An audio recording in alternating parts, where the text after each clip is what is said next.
Assalamualaikum warahmatullahi wabarakatuh. Balik lagi di channel Sekelas Pinjol. Channel ini akan membahas masalah seputar aplikasi pinjaman online, permasalahan gagal bayar, solusi hutang, dan tentang berita-berita tentang masalah pinjaman online atau yang disebut dengan pinjol. Gimana teman-teman kabarnya? Sehat selalu ya untuk kita semua. Semoga kita diberi kemudahan, kelancaran untuk melunasi hutang-hutang kita. Untuk kalian yang sedang bingung bagaimana untuk melepas dari jeratan pinjaman online, mungkin kalian sedang menonton video ini atau menemukan channel ini, kalian sudah tepat ya. Oke, langsung saja nih kita ke topik pembahasannya, yaitu titik rawan DC lapangan, atau di mana aja sih DC-DC lapangan itu ada gitu kan. Nah, untuk kalian yang sedang gagal bayar, mungkin ini adalah pertanyaan yang akan sering ditanyakan.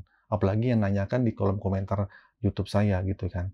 Nah, banyak banget yang nanyain, "Bang, di sini ada DC lapangan apa enggak? Bang, di sini ada DC lapangan apa enggak gitu, dan di mana aja Bang?" Nah, banyak banget yang menanyakan seperti itu. Akhirnya saya juga bingung ya untuk menjawabnya seperti apa. Nah, tapi di video ini saya coba untuk merangkum dan menjawab sedikit pengetahuan saya dari pengalaman teman-teman yang telah mengalami gagal bayar. Oke, apa sih DC? Ya, DC itu kan yang kalian tahu itu ada dua ya. Yang pertama adalah DC desk call atau DC yang kedua adalah DC field collection. Nah, desk call itu yang kalian pertama gagal bayar, itu kalian ditelepon, di chat gitu kan dengan kata-kata yang intimidasi dan ya kalimat-kalimat yang menekan kalian dari telepon, dari SMS atau dari WA, itu adalah DC di desk call, dan itu adalah DC yang tidak akan pernah kalian temui dan tidak akan pernah kalian jumpai. Nah, tapi yang berbahaya, mungkin nggak bahaya, karena sesama manusia juga ya DC ya, gitu kan. Itu adalah DC yang datang ke rumah. Nah, DC yang datang ke rumah, ini akan membuat down mental kita yang sedang gagal bayar. Sudah pasti, namanya orang hutang kan kadang, kita merahasiakan ya dari beberapa orang gitu. Hutang adalah aib yang kita tahu gitu, apalagi hutangnya dipinjol, itu kayaknya akan malu banget kalau akhirnya kita, ke pinjaman online. Tapi pada dasarnya sebenarnya semua orang pun pernah kok pinjam, apalagi mungkin beberapa orang seperti teman kita atau tetangga, itu mungkin pernah juga atau mungkin dia juga pernah ke pinjaman online tapi dia tidak cerita atau kebetulan saja emang sudah lunas gitu kan. Nah, DC-DC yang kalian takutin ini selalu akan jadi momok di kehidupan kita gitu kan. Karena kalian sedang gagal bayar, itu pasti takut banget. Di mana aja sih DC yang datang gitu kan. Yang pertama, yang pasti kalau kalian sedang gagal bayar di aplikasi legal, terutama di Akulaku, Kredivo, HCI, Tunaiku, dan Kredit Pintar, itu daerah Jakarta. Titik ini sangat rawan banget DC datang. Nah, tapi saya disclaimer dulu ya, nggak semua aplikasi pinjaman online punya DC. Nah, tapi saya akan menyebutkan Akulaku, Kredivo, dan Kredit Pintar, Tunaiku. Ini 4 aplikasi yang sudah ada di sisi lapangannya merata. Ya, yang terkenal, yang sangat terkenal, sering rajin banget biasanya datang. Bahkan si Kredivo ini, bahkan sudah pernah hampir beberapa teman yang cerita kepada saya, dalam seminggu itu 4 kali didatengin. Ya, bayangin aja 4 kali didatengin. Berarti per 2 hari datang dengan DC yang berbeda. Pas ditanya ternyata si DC ini mempunyai data 20 orang di wilayahnya dia. Nah, ini yang jadi masalahnya. Untuk kalian yang sedang gagal bayar di wilayah Jakarta, itu kalian harap-harap cemas. Tapi, kalau ada teman-teman yang tidak datengin di wilayah Jakarta, kalian beruntung. Ya, beruntungnya mungkin lagi hoki, atau kebetulan juga si DC-nya hanya sekedar, ya data kalian keselip atau kelewat, pada akhirnya kalian tidak datengin.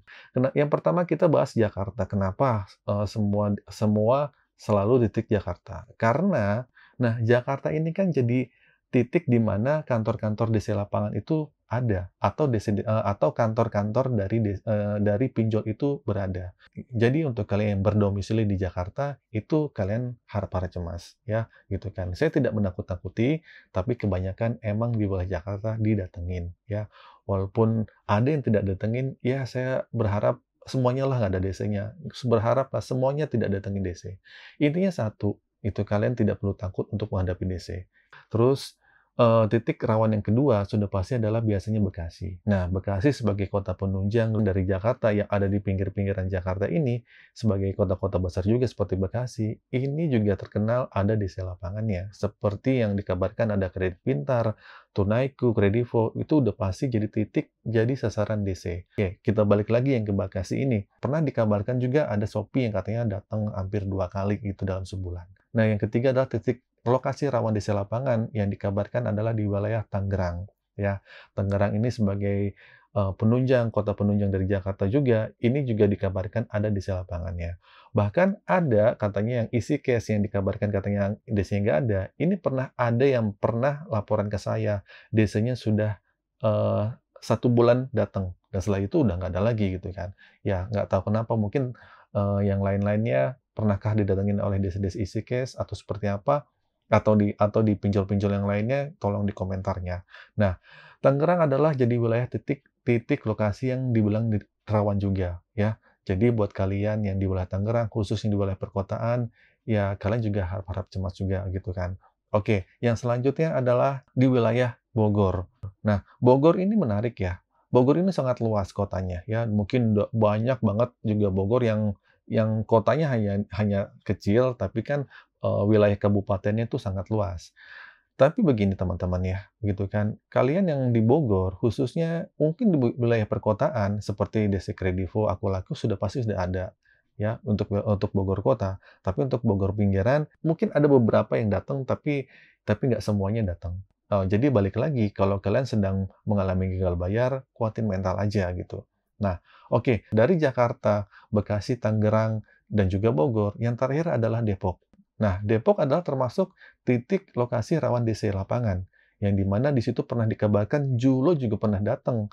Nah, tapi juga dikabarkan juga sekarang DC lapangan Julo itu nggak banyak ya, makanya kalian juga bisa santai-santai aja gagal bayar di aplikasi Julo. Jadi begini teman-teman, apapun aplikasinya, baik Julo, ada Pundi, mungkin aplikasi OJK yang lainnya seperti Kredivo, EasyCash, mereka tuh boleh punya DC lapangan ya, sangat boleh dibolehkan untuk memiliki DC lapangan ya. Tapi saya cuma bilang kepada kalian, kuat-kuatin mental aja deh. Kalian nggak perlu yang namanya takut sama DC. Dan kalau mereka datang hadapin aja, dikondisikan aja. Mereka datang baik-baik, ya udah kita kita kita sambut dengan baik-baik ya, gitu kan. Tapi gimana Bang ya kalau dia datang cuma pakai surat tanpa ada sertifikat profesi DC gitu, apakah perlu didebatin? Kalau menurut saya sih nggak perlu ya.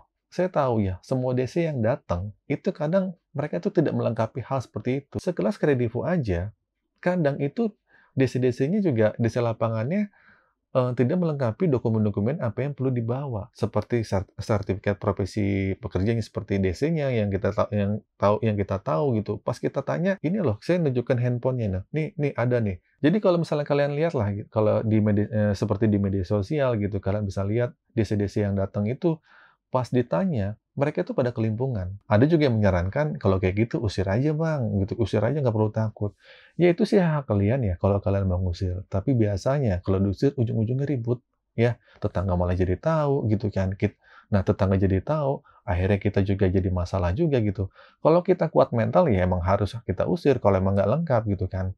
Tapi kalau misalnya, kalau kalian pengen santai-santai aja, ajak ngobrol aja ke dalam gitu kan. Mereka juga kerja juga kan, gitu kan.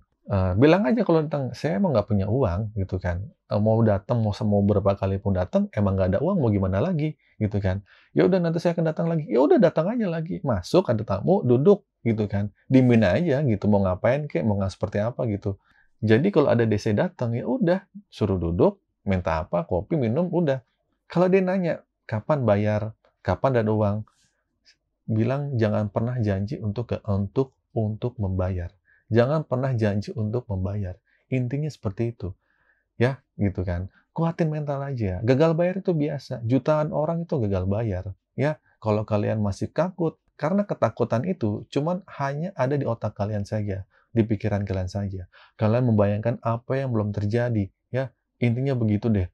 Nah, makanya itu, saat kalian gagal bayar, kalian juga harus komunikasi juga sama orang-orang terdekat, intinya keluarga, saudara, kakak, adik, dan orang-orang terdekat kita lah. Banyak pengalaman teman-teman yang gagal bayar, yang tidak bisa bayar pinjol, mereka mereka itu merahasiakan hutang-hutang dia.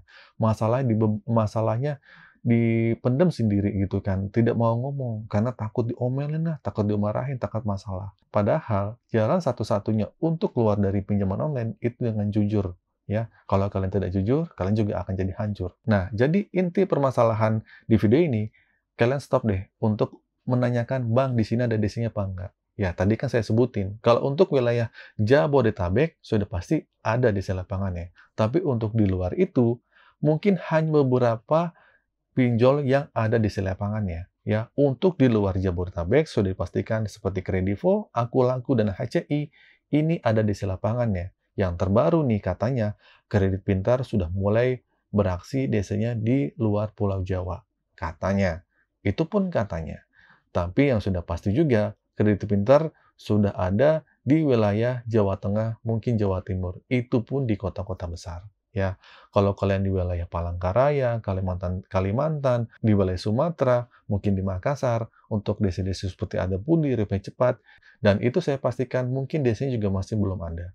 Oke, itu saja teman-teman video kali ini. Semoga video ini bermanfaat. Kalian juga makin tenang untuk menghadapi gagal bayar kalian.